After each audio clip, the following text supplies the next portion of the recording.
Bismillahirrahmanirrahim. Assalamualaikum warahmatullahi wabarakatuh. Bertemu lagi dengan Ibu Tanti. Hari ini kita akan membahas tentang bagaimana kita menganalisis peluang usaha. Tujuan pembelajarannya yang pertama adalah setelah kita belajar, kita mampu untuk menjelaskan tentang apa itu peluang usaha dengan benar. Yang kedua, menjelaskan ciri-ciri peluang usaha. Yang ketiga, menjelaskan macam-macam sumber peluang usaha. Kemudian menjelaskan unsur-unsur peluang usaha baru. Yang kelima, menjelaskan arti resiko usaha.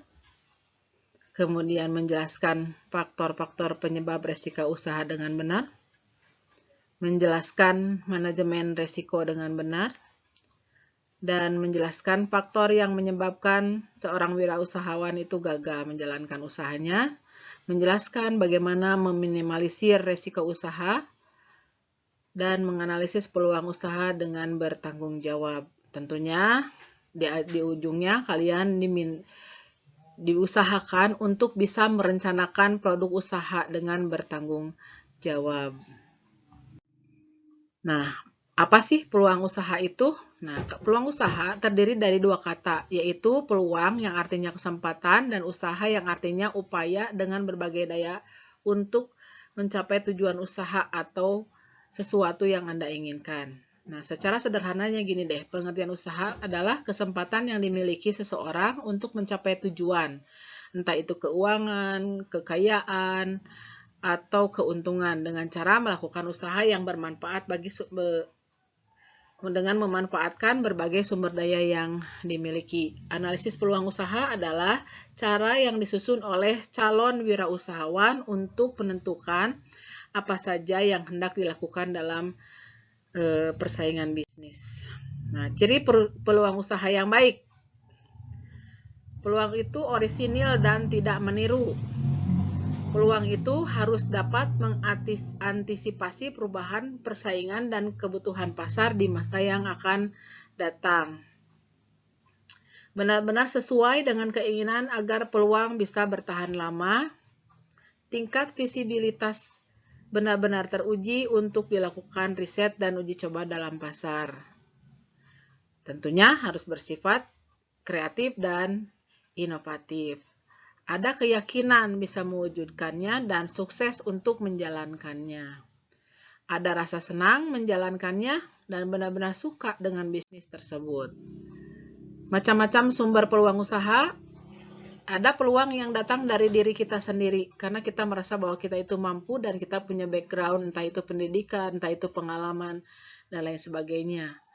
Nah, peluang usaha dari lingkungan bisa.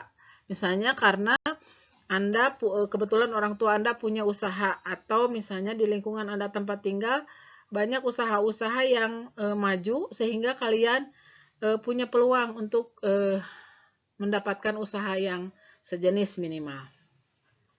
Nah, peluang usaha dari informasi. Nah, kalau peluang usaha dari informasi itu biasanya datangnya dari Anda melakukan riset, Anda melakukan penelitian di pasar.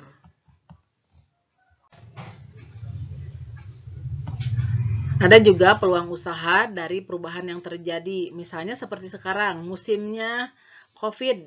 Nah, di situ juga ada peluang-peluang usaha yang bisa kalian dapatkan. Dari dulu mana terpikirkan ada usaha membuat konektor hijab, konektor masker, ya. Dulu tidak pernah ada terpikirkan tuh, sekarang tiba-tiba ada, kan, karena perubahan yang terjadi. Kemudian dari konsumen itu misalnya, kenapa Anda sebagai penjual bakso misalnya, menurut kata konsumen, kenapa tidak ada minumannya? Nah, itu salah satu peluang usaha, ya. Oh, berarti kalau kita jualan bakso, kenapa kita tidak jualan minumannya sekalian? Kemudian dari gagasan orang lain, idenya itu datang dari orang lain. Misalnya karena kita melihat banyak sampah di sekitar kita, misalnya masyarakat di sekitar kalian tinggal, misalnya memberikan ide gimana kalau misalnya kita membuat bank sampah. Unsur-unsur peluang usaha baru.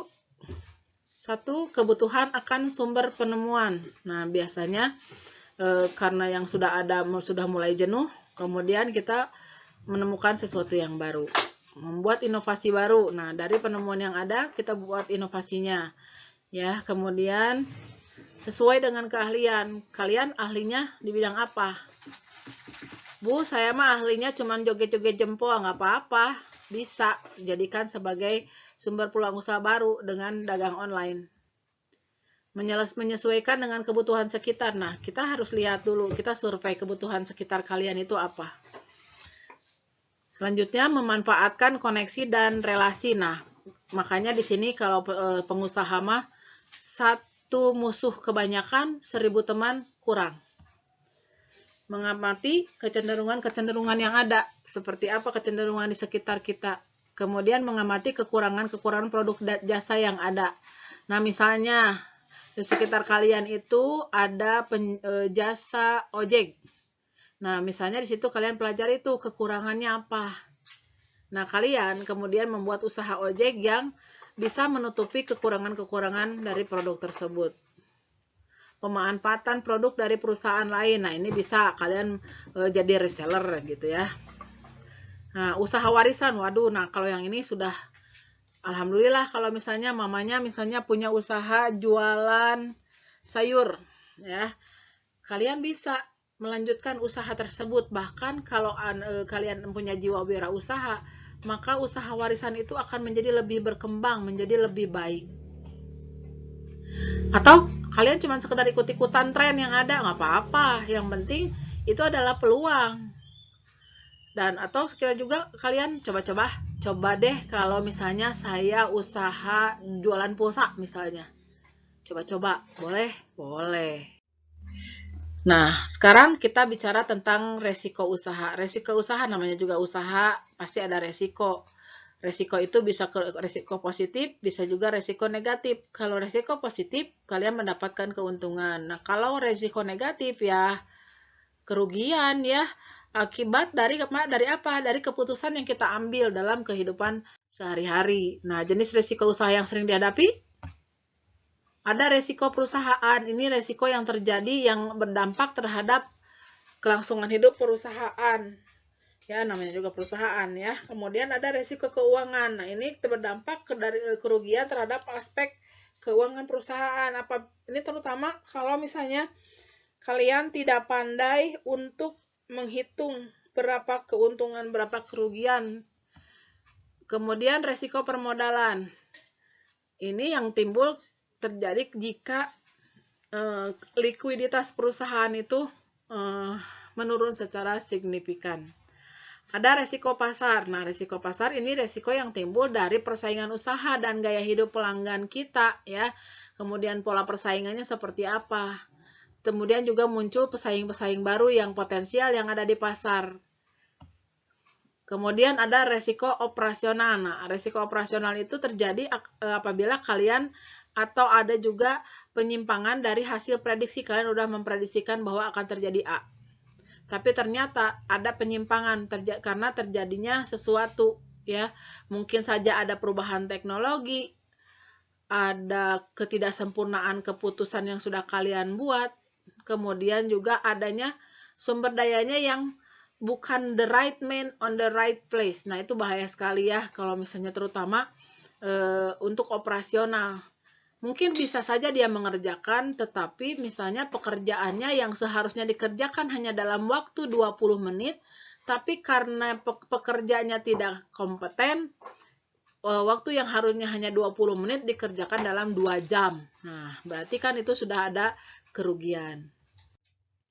Macam-macam resiko usaha menurut sifatnya. Ada resiko murni, yaitu resiko yang pasti menimbulkan kerugian. Ya, contohnya tiba-tiba naudzubillah min dzalik, toko kalian kebakaran. Nah, itu kan juga resiko yang murni, tidak bisa kita hindari kerugiannya. Yang kedua, resiko spekulatif, yaitu resiko yang dapat timbul karena disengajakan oleh orang yang bersangkutan agar dapat keuntungan. Contohnya, kredit. Nah, kredit juga kalau misalnya tidak dipikirkan itu jadi resiko spekulatif. Komodei lamun misalnya pakai bank emok. Ketiga, resiko fundamental, resiko yang tidak bisa dilimpahkan kepada orang lain, ya. Contohnya apa? Pajak. Itu tidak bisa kita limpahkan kepada orang lain. Ada resiko khusus, resiko yang timbul karena bersumber pada peristiwa yang tunggal atau mandiri, sehingga sangat mudah diketahui penyebabnya. Contohnya, pesawat jatuh misalnya ya, seperti itu. Resiko dinamis, resiko yang disebabkan oleh kemajuan teknologi. Nah ini, makanya sekarang, apalagi sekarang teknologi itu sangat berkembang dengan pesat. Anda harus mengikuti perkembangan teknologi dengan cepat. Ada resiko menurut dapat dialihkan atau tidak dialihkan. Nah, resiko yang dapat dialihkan apa? Asuransi, boleh ya. Resiko yang tidak dapat dialihkan, tilang. Kalian tiba-tiba naik motor, ditilang. Nggak bisa dialihkan kepada tetangga sebelah.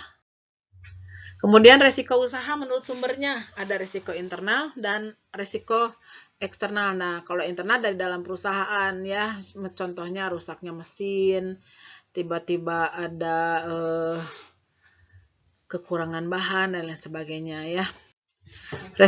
Faktor penyebab resiko usaha. 1, adanya perubahan yang meliputi perubahan lingkungan, sosial, dan ekonomi, juga adanya persaingan. Yang kedua, kesalahan strategi dan pemasaran. Kalau strateginya salah, pemasarannya salah, target marketnya salah, resiko usaha kalian terancam gagal. Atau misalnya walaupun berhasil tapi tertunda lama.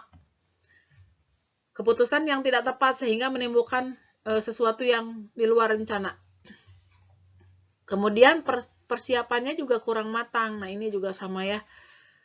Dan yang kelima, kelengkapan pribadi atau pertanggungjawaban. Ya, penanggung-jawabnya seperti apa? Kelengkapan pribadinya seperti apa? Kalian sebagai seorang pengusaha tidak terlalu peduli misalnya dengan perusahaannya, ya sama saja. Mungkin saja akan gagal. Nah, bagaimana kita menurunkannya? Kita belajar manajemen risiko, ya. Bagaimana kita mengawasi risiko, pelindungan harta, benda, dan lain sebagainya. Manfaatnya, manajemen risiko. 1, dapat menangani masalah dengan mengambil keputusan secara tepat, kemudian memungkinkan bagi para pembuat keputusan untuk menghadapi risiko dan ketidakpastian, ya. Dapat meningkatkan pendekatan sistematis dan logis. Memudahkan estimasi biaya. Nah, kalau kita biasa membuat manajemen risiko, kita sudah tahu kira-kira biayanya berapa ya yang akan digunakan. Kemudian memberikan pendapat dan intuisi yang baik dan benar dalam pembuatan keputusan. Juga membantu para pembuat keputusan untuk menetapkan berapa banyak informasi yang dia butuhkan. Membantu dalam menyiapkan pedoman untuk penyelesaian masalah dan juga membantu analisa yang cermat dari pilihan-pilihan alternatif. Nah, kegagalan dalam berusaha disebabkan karena apa? Tidak kompeten dalam manajerial ya. Terutama manajemen keuangan. Modal dijadikan keuntungan tidak dijadikan modal, tapi modal dijadikan bahan makan. Kemudian kurang berpengalaman ya. Kekurangan berpengalaman biasanya ini juga sama, bukan tidak gagal, bukan berarti mungkin gagal total, tapi mungkin keuntungannya atau keberhasilannya agak terlambat. Kurang dapat mengendalikan keuangan seperti tadi saya bilang ya. Tidak bisa kita prediksikan. Kemudian gagal dalam perencanaan dan lokasi yang kurang memadai. Nah, ini hati-hati ketika kalian memilih lokasi. Banyak lokasi-lokasi yang bisa kita gunakan untuk kita berusaha. Dan kurangnya pengawasan peralatan. Jadi peralatan dibiarkan saja dia bekerja dengan sendirinya. Sikap yang kurang bersungguh-sungguh dalam berwirausaha. Nah, ini juga sama ya. Dan ketidakmampuan dalam melakukan transisi kewirausahaan. Nah, bagaimana kita meminimalkan resikonya? Yang pertama, pastikan Anda mengamati hambatan-hambatan yang mungkin akan muncul di tengah perjalanan bisnis yang baru Anda jalani. Bagaimana kalian mengamati perjalanan bisnis kalian? Ini harus kalian lakukan untuk mempermudah. Kemudian pilihlah peluang bisnis yang sesuai dengan kemampuan dan minat yang Anda miliki. Kalian minatnya di dalam bidang apa? Nah, itu yang sesuai. Kalau tidak mampu, kalau kira-kira tidak mampu, jangan langsung kita terjun ke bisnis yang besar. Kecil-kecil dulu deh. Kemudian carilah informasi sebanyak mungkin mengenai kunci keberhasilan bisnis Anda.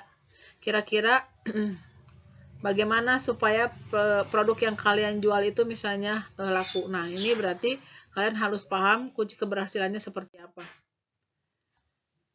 Kemudian usahakan besarnya modal yang Anda miliki sesuai dengan resiko yang akan Anda ambil. Biasanya semakin besar modal, semakin besar resiko usaha, maka semakin besar juga modal yang akan digunakan. Keteguhan hati dan kreativitas. Nah, ini juga sama, membantu banget dalam bisnis yang akan dijalani. Carilah informasi tentang prospek bisnis yang Anda pilih sebelum Anda memilih bisnis yang akan dipilih.